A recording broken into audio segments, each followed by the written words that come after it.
ఈ అమ్మాయికి హిస్టెక్టమీ అయిందండి. తనకి బ్లీడింగ్ ఎక్కువ అవుతుంది, మాటి మాటికి కడుపు నొప్పి వస్తుంది అనేసి 4 సంవత్సరాల నువ్వు దీనికి ఇబ్బంది పడ్డడం. 4 సంవత్సరాలు. ప్రతిసారి మేము పోస్ట్పోన్ చేయాలనే చూసాము.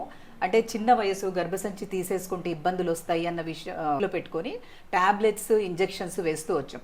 కానీ ఈ మధ్య రిపీటెడ్గా కడుపు నొప్పి రావడము, బ్లీడింగ్ అవ్వడము కదా ఎక్కువ అయ్యే కొద్దీ 3 days బ్యాక్ హిస్టెక్టమీ చేసాం.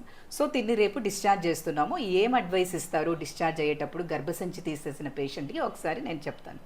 సో మామూలు ఆపరేషన్స్ లాగానే బరువులు మోయకూడదు, ప్రయాణాలు చేయకూడదు, లెట్రిన్ అనేది గట్టిగా ముక్కకూడదు. ఓకే, మీరు ఇంటికి వెళ్ళినా కూడా చలువ వస్తువులు అట్లాంటివి ఫ్రిడ్జ్లో పెట్టినవి కానీ ఏం తీసుకోకూడదు. ఐస్ వేసుకొని జ్యూసులు తాగడం అట్లాంటివి చేయొద్దండి.